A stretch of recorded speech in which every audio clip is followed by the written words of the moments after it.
이번 계면연 하한거의 그 회양식을 이렇게 반별로 지금 이제 4번째 하고 있습니다. 이제 이번이 마지막인데 아마 이런 기회가 다시 있을지는 잘 모르겠어요. 또 반별로 하면 또 반별로 하는 나름대로 또 의미는 있는 것 같습니다. 오늘 그 이 수계식을 통해서 여러분들에게 이제 짧게 한 말씀 드리자면,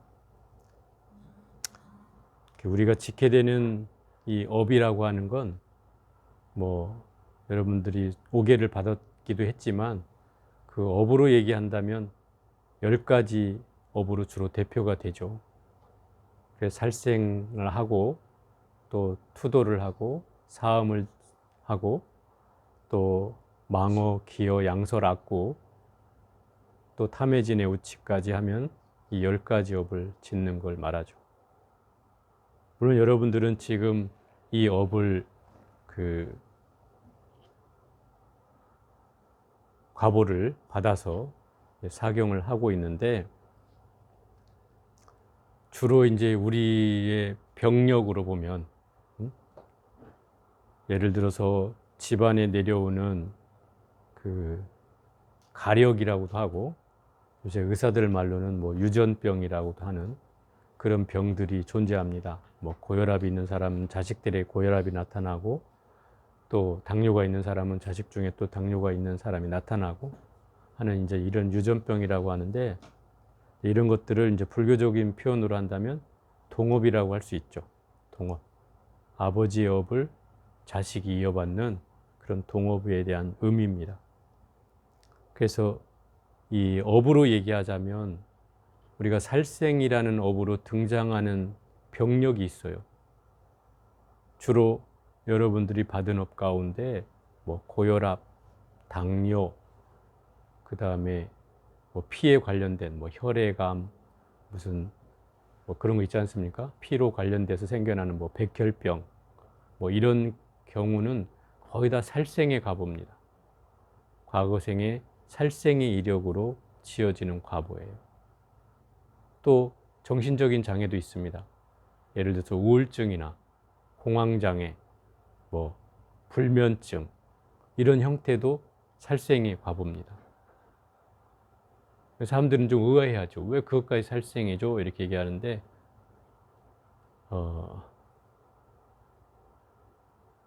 우리가 잠을 못 자는 이유가 대체로 뭘까요? 뭐 때문에 잠을 못 잡니까? 생각이 많아서 아니에요? 그죠? 생각이 많아서 잠을 못 자거든요. 그럼 생각이라는 놈은 어디서 오는가 생각해 보면 우리의 과거의 업력에 기인한다 이 말이에요. 끊임없이 내가 지어온 인과에 의해서 그것들이 또 잠을 자려고 하면 계속 되살아나서 나를 더 힘들게 하는 거죠. 그래서 그걸 업을 정리해야 될 이유가 있는 거예요. 제가 농담 삼아 얘기한 말로 그 우울증이라고 하는 건 사실 사경 몇 줄만 쓰면 사라진다.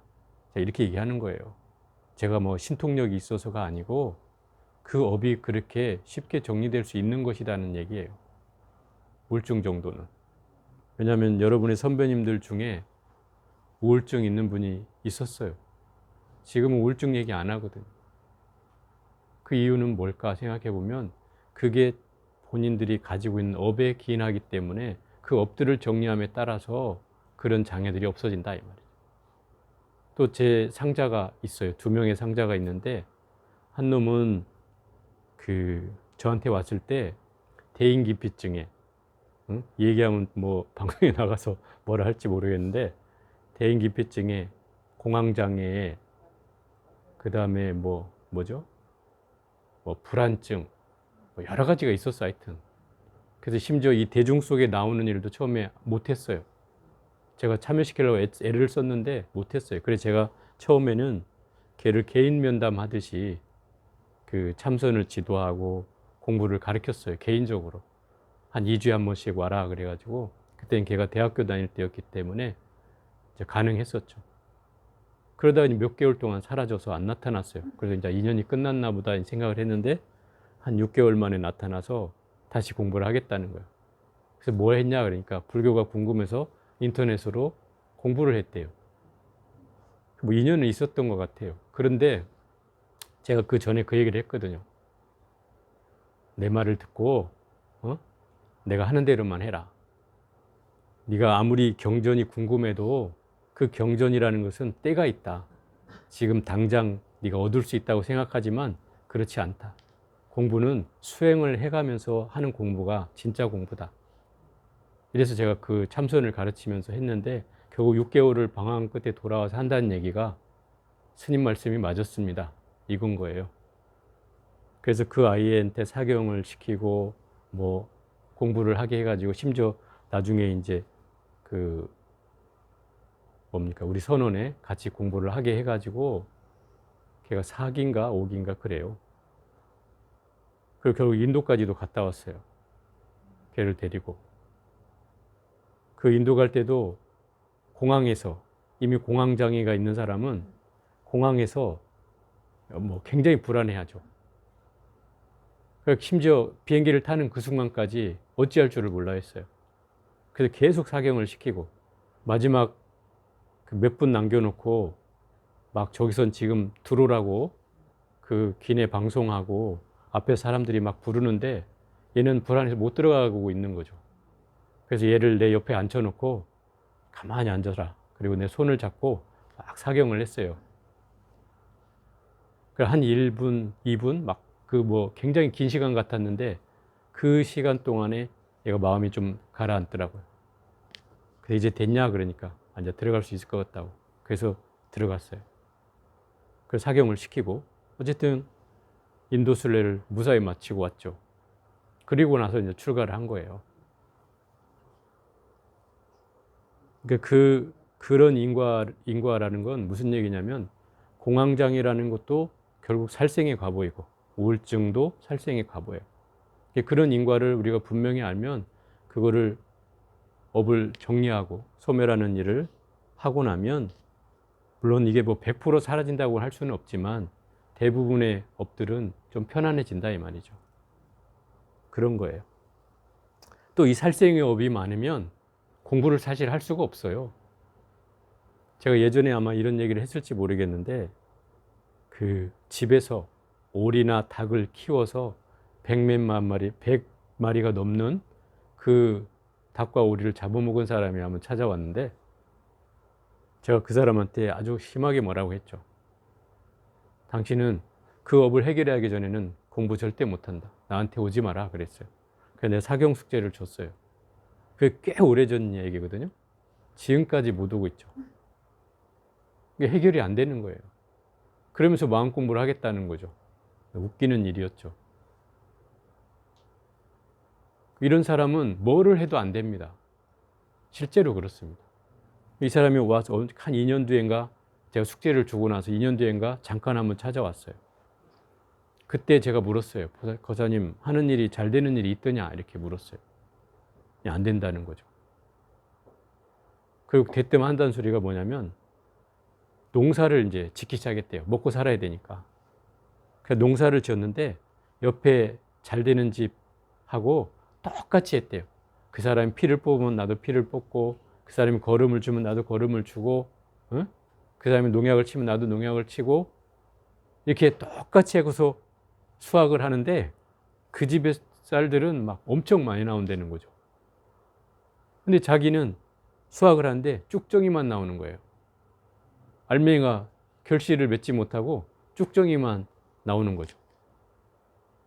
제가 그 얘기를 했어요. 그게 바로 당신의 살생의 과부 때문에 될 수가 없는 것이다. 그게. 정말 공부를 하고자 하면 빨리 그 살생부터 해결하고 와라. 그러지 않으면 절대 당신은 여기 들어올 수 없다. 제가 이렇게 단언을 했어요. 근데 아직도 못 오잖아요. 그만큼 이게 힘든 거예요. 그 업이 많으면 공부를 하고자 해도 되지 않는다 이 말이에요. 그래서 여러분들 제일 먼저 받는 것들이 주로 그런 과부들이잖아요. 살생하고 투도하고 사음하고 한 이런 제일 무거운 과부들을 받잖아요. 심지어는 뭐 현재 과부도 받고. 그렇게 해서 뭔가 정리가 되지 않으면 우리가 마음을 다스리는 공부를 해가는 것이 큰 장애가 되는 거죠. 할 수가 없어요. 집중력이 안 생긴단 말이에요. 살생이 많은 사람은 특히나 집중이 되질 않아요. 집중하려고 하면 딴 것이 일어나는 거예요. 방해를 하는 거죠. 그게 이제 가장 어려운 일인 거예요. 또 이 살생의 가부가 많으면 우리가 흔히 얘기하는 살기와 사리가 있다 이 말이에요. 살기는 그 사람이 막 화가 났을 때 뿜어내는 그 기운이 있단 말이에요. 그 기운이 있는 사람은 분명히 살생의 가부가 있다고 저는 여겨져요. 그게 없으면 그런 게 일어나지 않거든요. 평소에는 얌전한데 막 광분을 하거나 뭔가 화가 나면 그걸 못 참는 사람들이 있잖아요. 이런 경우가 이런 사리와 살기를 가진 사람이라고 보는 거죠. 그래서 이런 경우는 이 살생의 과부가 있기 때문에 그 업을 다스리지 않으면 그런 게 제어가 될 수가 없어요. 또 투도라고 하는 제업을 가지면 일단 그 물건을 훔쳐오는 과부니까 과부가 어디에 남겠어요? 네? 투도를 해오면은 뭐 손으로 하든 발로 하든 뭔가 해올 거 아니에요. 그러면 그 과부의 흔적이 주로 내 몸에 남는단 말이에요.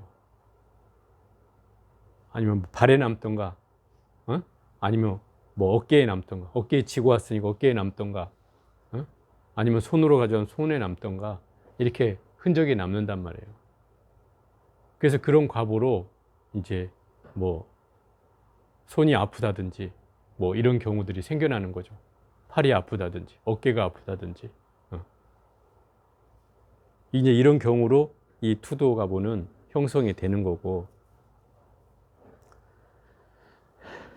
사음은 어디에서 일어나는가 하면 주로 사음은 남녀 관계를 해서 생겨나는 과부이기 때문에 주로 생겨나는 업 가운데는 주로 남자들 같으면 뭐 허리라든지 뭐 다리라든지 목이라든지 이런 데로 이제 증세로 나타나고, 여자도 반대로 이제 그런 증세로도 나타나요.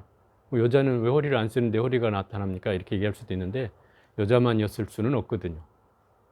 남자였을 때도 있을 테니까. 그래서 그런 업들이 뭉쳐져서 이제 등장하는 거죠. 그래서 그 뭡니까? 주로 이제 뭐 그와 관련하는 업들을 가졌을 때는 이 사음갑으로 나타나는 거죠. 뭐 예를 들어 뭐 자궁의 문제라든지 또는 뭐 허리에 관한 문제라든지, 예? 뭐 이런 이제 그런 문제들이 제가 이제 과부를 주다 보니까 뭐 허리의 통증, 그러면 이제 사음 아니면 거의 살생, 거의 둘 중에 하나예요. 뭐 다 그런 건 아니지만 대체로 그렇다는 거죠. 또 이 망어가부는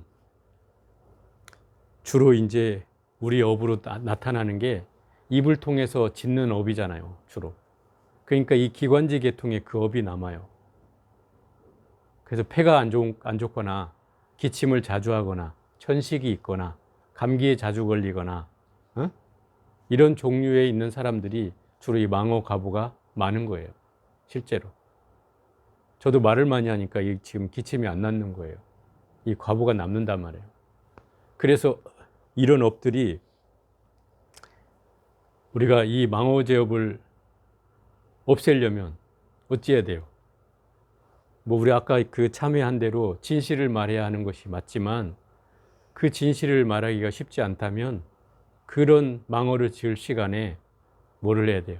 경전을 읽고, 강경을 하고 사경을 하고 참선을 하고 이런 시간을 가져야 되는 거죠. 그래서 그 망어의 제업을 지을 시간을 없애가는 거예요. 그게 이제 우리가 이 망어를 통해서 해결할 수 있는 질병들이죠. 그러니까 결과적으로는 그래요. 경전을 오래 꾸준히 계속 읽으면 이 망어의 제업이 쓰지 않아도 조금씩 이제 없어져 갑니다. 그건 사실인 것 같아요. 제가 여러분들 뭐 어느 분들 보면 저는요 스님 소리 내서 못 읽어요. 그래서 눈으로만 읽어도 됩니까? 이렇게 물어보는데 제가 그러면 뭐라고 하죠? 왜? 이 경전을 읽는 건 간경이라고 하고, 그 간경은 음가를 정확히 발음하는 데서 기운이 나오는 거예요. 어느 분 뭐 뜻을 몰라도 맨날 이런 얘기 물어보는데 뜻은 백날 알라고 해도 알 수 없어요. 여러분들은.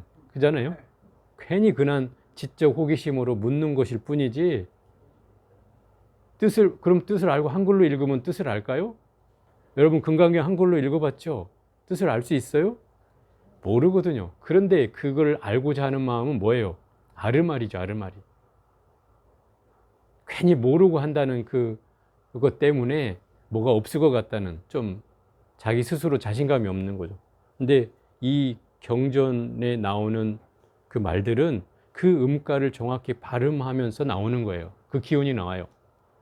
그래서 내가 그 음가를 발음해서 정확히 발음을 하면 거기에서 나에게 모든 공덕과 가피와 뭐 이런 것들이 다 따라 나오는 거예요. 또 거기에는 삼매, 일념으로 하는 삼매까지도 따라 나온다 이 말이에요. 그러니까 결국 우리가 강경하고 그 사경하는 것이 결코 수행과 다른 것이 아닌 거예요. 그래서 여러분한테 시키는 거죠. 그래서 여러분들이 가지고 있는 이 입을 통해서 얻어지는 장애들은 결국 내가 진실을 말하는 것도 방법이지만 이렇게 경전을 읽고 끊임없이 찬탄하고 이렇게 해가는 것도 또한 하나의 방법이 될 수 있다. 업을 사라지게 하는. 또 탐해라고 하는 건 이제 그런 거죠. 애정이 지나치거나 애정이 모자랄 때 생겨나는 게 이 탐해예요. 그리워하는 마음은 모자라서 생기는 거잖아요. 또 내가 뭔가 가지고 있는데 또 갖고 싶은 마음, 이건 넘치는 거죠. 이게 탐이에요. 애는 부족한데 부족한 걸 구하는 마음이고, 이 탐은 넘치는데 더 갖고 싶어 하는 마음이죠. 그래서 이 탐에는 주로 이제 여러분들 입장에서 얘기하자면 충동 구매를 잘하는 사람들이 이 탐해가 많은 거죠. TV 보다가 저거 사야 돼. 그러고 막 눌러대고 있는 사람. 자기도 모르게 누르고 있어. 나중에 이제 날라오고 나면 내가 이거 샀나? 산지도 기억을 못해. 당장은 사야 됐거든요, 그때는. 근데 나중에 보면 필요하지도 않아. 이제 이런 경우죠. 그리고 그런 경우를 저도 경험을 했어요. 저도. 제가 연화사에서 정말로 사람을 제일 많이 만날 때였어요. 그때를 지금 떠올려 봐도 그것 때문인 것 같아요. 사람을 많이 만나니까 제가 자유시간이 없잖아요. 어디를 서울에서 제가 경복궁 한번 갔다 온 거 빼놓고는 서울에 어디를 가본 적이 없어요. 실제로. 그래서 늘 제가 하루에 1년 365일 가운데 밖에 행사로 나가는 일 빼놓고는 사람을 만났으니까 그거를 한 3년, 4년을 하루에 많게는 10명, 적게는 7, 8명 이래가지고 거의 매일같이 만났어요. 이 결제 때 빼놓고는. 그러다 보니까 시견이 없잖아요. 이게 늘 뭔가 마음에 그 부족함이 생겨나는 거죠. 결핍이 생겨나는 결핍. 그러니까 그걸 채우는 마음이 막 뭘 사는 거였어요. 사고 나면 기분이 좀 풀리더라고요. 보살지 심리를 내가 조금 이해하게 됐어요, 그때. 그래서 그런 그 과정이 있었어요. 이 욕심이 이제 그런 경화가 생겨나는 거죠. 저 같은 경우에는 뭔가 결핍으로 생겨나는 거고, 여러분들 같은 경우는 이제 넘쳐서 생겨나는 것들이 대부분인 거죠. 그래서 이런 과보들은 이제 과거에 내가 굶주렸거나 뭔가 갖고 싶어 하는 것이 많았거나 또는 내가 늘 못 가졌던 그런 업들이 남아 있어서 이런 업으로 전환되는 거예요. 예를 들어서 욕심이 일어나지 않는 사람을 한번 보세요. 욕심이 일어나지 않는 사람은 왜 욕심이 일어나지 않느냐면 내가 과거에 많이 가지고 있었기 때문에 그런 거예요. 그런 사람들은 보면 이건 별거 아니야 라는 생각을 하는 거예요. 왜? 늘 가져왔기 때문에 그것에 갈증이 없는 거예요. 제가 이거를 비유해서 얘기하자면 이 공부를 하는 사람도 마찬가지예요. 만약에 세상에 욕심이 있고 세상에서 말하는 오욕락, 재물욕, 색욕, 식욕, 명예욕, 수명욕 이런 것들이 만약에 많은 사람이라면 이 공부를 할 수가 없죠. 그잖아요. 그래서 맨날 사람들이 뭐라 그래요? 그런 걸 얻으려고 하는 사람은 이 공부가 안 맞아요. 왜? 이 공부는 맨날 내려놔, 비워, 없애. 어? 너 그 과보야. 맨날 이런 소리만 듣잖아요. 그러니 결국 자기의 개인적인 성취를 원하는 사람한테는 이 말들이 그렇게 좋게 들리지 않는단 말이에요. 그래서 그런 상황들이 이제 잠재워지려면 내가 그런 집착과 업력이 사라져야 되는 거죠. 근데 대체로 이 공부를 하는 사람들은 과거에 다 좋은 과정을 겪었어요. 그 욕심이 덜한 거죠. 다른 사람보다. 없는 건 아니지만 다른 사람보다 덜한 거죠. 그 중에는 뭐 과거의 왕이나 왕자나 이런 경우를 한 사람들도 많아요. 여러분들 중에는. 그렇기 때문에 그런 상황들이 이제 집착을 내려놓게 되는 계기가 된다는 것이죠. 많이 가져봤기 때문에, 많이 있어봤기 때문에 그에 대한 집착이 많지 않다는 거예요. 근데 사실 그런 게 없는 사람들이 집착을 내려놓기란 쉽지 않다는 거예요. 그걸 얘기하는 거죠. 또 진해라고 하는 것은 이게 이제 짜증내고 시비하고 분노하고 답답해하고 이런 마음이 그 진해거든요. 그럼 이 진해는 어디서 오는가 하면 주로 이제 우리가 축생의 업을 가진, 그 업을 가진 사람들이 주로 이 업이 많아요. 그러니까 내 과거생에 축생을 많이 한 사람들이 이 진해가 많다 이 말이에요. 주로 뭐 뱀을 했거나 또는 뭐 고양이나 뭐 동물들 보면 막 하잖아요. 그런 마음이 이게 진해를 일으키는 거죠. 그러니까 그런 업이 남아 있는 사람은 조금만 건드려도 팍 하고 이제 바락 떨죠 이제. 그런 경우들이 이제 진해 업으로 나타나는 거예요.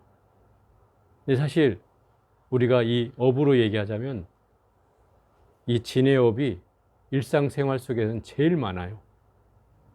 여러분들이 한번 보세요. 끊임없이 일으키는 업들이 바로 이 진해업이에요. 이 진해업의 과부는 뭐겠어요? 주로 이제 뱀으로 태어나거나 이런 동물로 태어나는 거예요. 참지 못하는 화 때문에 그 인과예요. 요즘 이제 젊은 애들은 이제 분노 조절이 안 되는 애들이 많잖아요. 그런 애들이 이제 주로 이 진해업이 많은 거죠. 심지어 그것 때문에 뭐 살생도 하고 누구도 막 해하려고 하고 하는 마음이 일어나는 거죠. 이유 없이 분노를 일으키는 거예요. 특히나 요즘 아이들 중에 막 뭐 묻지마 뭐 막 폭행하고 뭐 칼을 어디서 막 휘두르고 하는 것들이 주로 이제 그런 경우에 해당되죠. 사회적 불만의 그 원인이 바로 그 분노에서 일어난다는 거죠. 또 우치라고 하는 건 어리석음이라는 뜻인데 이 우치는 주로 과거생에 여러분들이 술을 많이 먹은 사람들이 일으키는 과보예요. 대체로. 뭐 다 그런 건 아니지만. 그래서 이 우치의 현상은 뭐겠어요? 주로. 졸고, 공부만 하려고 하면 자꾸 다른 생각이 일어나고 공부가 안 되는 거, 방해가 되는 거. 이런 것들이 다 우치예요. 그래서 여러분들이 평상시에는 안 졸린데, 사경만 하려고 그러면 졸린데. 이게 과부가 있는 거죠. 과거에 우치에 대한 과부가 있는 거예요. 그러니까 공부에 집중이 더 안 되는 거죠. 평상시에 멀쩡해. 막 또렷또렷하고 멀쩡한데 사경만 하려고 그러면 갑자기 고개가 처박아지는 거죠. 그런 경우를 이제 우치라고 하고 이 업은 사실 공부의 제일 큰 장애예요. 근본적 장애. 왜냐하면 잘 쉽지 않거든 이게. 어떻게 여러분들이 술 먹은 과부를 하루아침에 없앨 수가 있겠어요? 우리가 오개를 받는 이유 중에 하나가 그건 거예요. 제가 이 업을 한 10여 년 가까이 썼어요. 엄청 썼어요. 제가 20대에 군 생활을 저 강릉에서 했는데 강릉이라는 곳이 뭐 바다도 있고, 그죠? 또 그 뭐 휴양지다 보니까 여름 되면은 거의 한 달 동안 그 부대에 있을 때 일개 사병부터 저 단장, 사단장까지 전부 다 손님 맞이를 하는 거예요. 한 달 동안 찾아온 사람들이 많으니까. 저도 덕분에 뭐 그 손님 치레를 많이 했는데, 그러다 보니 뭐 어울릴 수밖에 없잖아요. 그러다 보니 또 먹지 말아야 될 거 뭐 다 먹게 되고, 이래서 그때 제가 그 먹은 그 과보로 엄청나게 사경을 했습니다. 또 거기다가 공양도 제가 기천만 원을 들여서 공양도 했고요. 하여튼 그런 상황들이 과보로 남아있더라 이 말이에요. 그리고 내 한 인과는 없어지지 않아요. 그게 순식간에. 그래서 그런 과보 때문에 저도 한동안 장애를 많이 겪었고, 그런 과보가 뭐 다 사라졌다고 할 수는 없지만 어쨌든 대부분의 큰 것들은 이제 정리가 됐죠. 결국 이 업이라는 건 이런 거예요. 이 말이 또 어떻게 여러분들한테는 들릴지 모르겠어요. 제가 말하는 거는 제가 봤을 때 뭐 이 업이라는 흐름으로 보면 이게 살생, 투도, 사음, 망어, 탐해, 진해, 우치가 이런 식으로 전개된다는 걸 말씀드리는 거예요. 그러니까 내가 업이 일어날 때 내가 대략 이건 무슨 업 때문에 일어난다고 내가 유추해 볼 수는 있다 이 말이에요. 그 얘기는 결국 내가 내 과거에 어떤 이력으로 살았는지도 대략은 알 수 있어진다 이 말인 거죠. 굳이 내가 뭐 전생에 신통력이 있어서 알지 못한다 하더라도 굳이 이런 업력으로도 충분히 알아볼 수 있다. 그래서 부처님께서 그러셨잖아요. 전생을 알고 싶으냐? 네 현재를 봐라. 미래를 알고 싶으냐? 네 현재를 봐라. 그랬거든. 그 얘기가 결국 내 업력의 모든 현재가 다 자리하거든요. 과거, 현재, 미래가 다 지금 이 자리에 내 몸속에 또 내 마음속에 내 생각 속에 자리하고 있기 때문에 그거를 제대로 지켜보는 것이 바로 이 업을 제대로 이해하는 것이죠. 그것이 우리가 이 업을 해결할 수 있는 가장 중요한 거라는 거죠. 결국 이 수행이라고 하는 것은 이렇게 얘기할 수 있어요. 그 계를 받는다는 것은 악업이라고 하는 업을 선업으로 전환시키기 위해서 계를 받는 거예요. 왜 저 선업으로 전환을 해야 되냐면 이 악업이라는 것은 우리가 쉬운 말로 하면 나쁜 습관이에요. 나쁜 습관. 그 나쁜 습관은 뭐 본인은 나쁘다고 하지 않을 수도 있어요. 내 게으름 좀 핀다고 해서 뭐 내가 법적으로 뭐 제약을 받는 것도 아니고 벌금을 내는 것도 아니고 그냥 저 게으를 뿐입니다. 크게 뭐 나쁘진 않잖아요. 이게 범법행위도 아니고. 그럼 이거를 뭐 본인은 좋다고 할 수도 있겠지만 이제 업으로 본다면 그게 나쁜 습관의 한 해가 된다는 거예요. 왜? 게으름 때문에 일을 그르치게 되잖아요. 뭘 하고자 하는 일을 못 하게 되고 또 하겠다고 마음먹은 일도 자꾸 물러서게 되고 자꾸 이 게으름이라는 건 모든 상황을 다 해결하겠다는 마음이 아니고 더 풀어나지게 되는 마음이기 때문에 쉽지 않은 거죠. 그래서 이런 나쁜 습관을 가지면 끊임없이 우리는 이 업이 나아질 수가 없는 거죠. 심지어 여러분들 하는 말로 늘 자책하고 후회하는 사람은 어떤 결론이 날 때마다 그 자책하고 후회로 간다 이 말이죠. 그죠? 그게 우리의 업력이다 이 말이에요. 끌려가요. 무슨 일이면 내가 왜 그랬을까? 안 그래야 되는데 하고 그 후회하는 길로 가는 거예요. 근데 공부는 절대 자책하고 후회하는 게 공부가 아니에요. 또 어떤 사람은 시시비비를 가리고 있어요. 이건 분명히 내가 잘못해 저 사람이 잘못해서 그런 거고 막 이렇게 따지고 있다. 그럼 시비를 가리는 마음도 사실은 이게 시비분별심이죠. 진해예요. 이게 진해. 결국 우리의 습관이 그런 습관들이 결국 공부해야 하는 마음들을 장애를 일으키게 하는 거죠. 그래서 내 업을 선업으로 전환시키는 것을 쉽지 않게 만드는 거예요. 그래서 우리가 악업을 선업으로 전환시키는 것이 아니라 나쁜 습관을 좋은 습관으로 바꾼다라고 생각하는 게 훨씬 쉬운 방법이다 이 말이에요. 물론 우리의 습관을 바꾸는 일은 쉬운 일은 아니죠. 그런데 그 나쁜 습관을 할 시간에 내가 일상의 수행을 해나가면 되는 거예요. 강경을 하고 사경을 하고 참선을 하고 이렇게 보살 수행을 쓰고 하는 이런 과정을 해나가면 이 업이 전환될 수가 있어요. 그래서 악업을 지을 시간에 내가 선업을 짓게 되는 거예요. 그럼 당연히 이 수계 의식의 공덕은 그래서 우리가 수계를 받는 이유니까 그걸 자꾸 받음으로 해서 이 업을 전환시키는 속도를 빨리 하는 거예요. 한 번 맞고 두 번 맞고 세 번 맞고 하다 보면 어느 순간 할까 말까 고민하던 때에 그래도 해야지 하고 마음을 일으키게 된다 이 말이에요. 이런 힘이 커진다는 거예요. 여러분들은 그 힘이 없어서 사실은 자꾸 물러서고 게으름을 피우고 나태해지고 했단 말이에요. 그런데 그것이 이제 점점점 이제 전환되는 힘이 생겨나는 거죠. 그게 이 수계의 가장 큰 공덕이라고 할 수 있어요.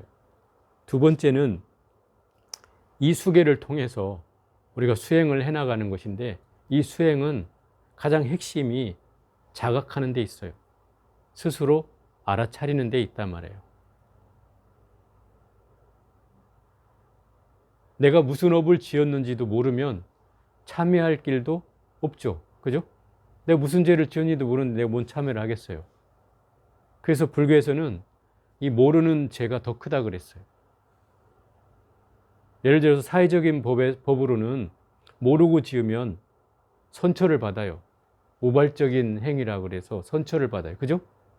만약에 두 번, 세 번 반복한 사람은 이 사람은 가중처벌이 된단 말이에요.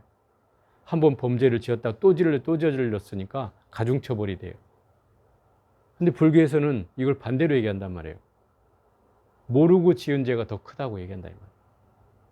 왜 그러냐면 모르고 지은 죄는 이게 무지에서 나오는 것이고 아까 제가 어리석음이 제일 큰 죄라고 했잖아요. 모든 죄가 이 어리석음에서 발생해요. 또 이 죄가 왜 제일 중하냐고 하냐면 참회할 길도 없다는 거죠. 그렇잖아요. 참회를 하면 이게 다시 돌아올 가능성은 있지만 참회를 할 수 없으면 그 업은 결국 내 업이 되는 거예요. 그래서 이 무지라고 하는 죄업이 크다고 하는 말이에요. 내가 알기만 하면 그 죄를 지었는지 알기만 하면 어떤 식으로든지 해결할 길이 있잖아요. 참회를 하든 뭐 사경을 받아 쓰든 어떤 식으로든지 해결해 갈 수가 있지만 모르면 결국 그 업을 지었는지도 모르기 때문에 그 업은 계속 남아있게 되는 거죠.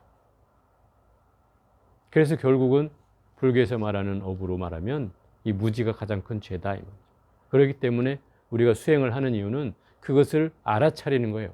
내가 이런 업을 가지고 있구나. 또 이런 삶으로 살아왔구나. 이거를 알아차려서 그것을 빨리 하나씩 정리해가고 또 그것을 전환시켜가는 거예요.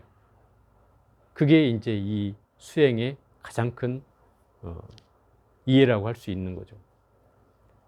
어찌됐든 지금까지 말한 이 십선업에 대한 이해는 결국 수계를 통해서 더 좋은 수행을 또 더 나은 수행을 해나가기 위한 방편이라는 것을 여러분들이 알아줬으면 좋겠고 그 마음으로 우리가 수행을 해나가야 된다는 거예요. 또 여러분들이 금방 십선업에 대해서 들었듯이 그 내용들을 면면히 잘 살펴보면 거기에 이미 나의 업의 현주소가 고스란히 있다. 그걸 가지고 여러분의 삶을 잘 저울질해서 그것을 계기를 삼아서 수행의 고삐를 조이는데 큰 계기를 만들기를 바라는 마음으로 오늘 법문은 마치겠습니다.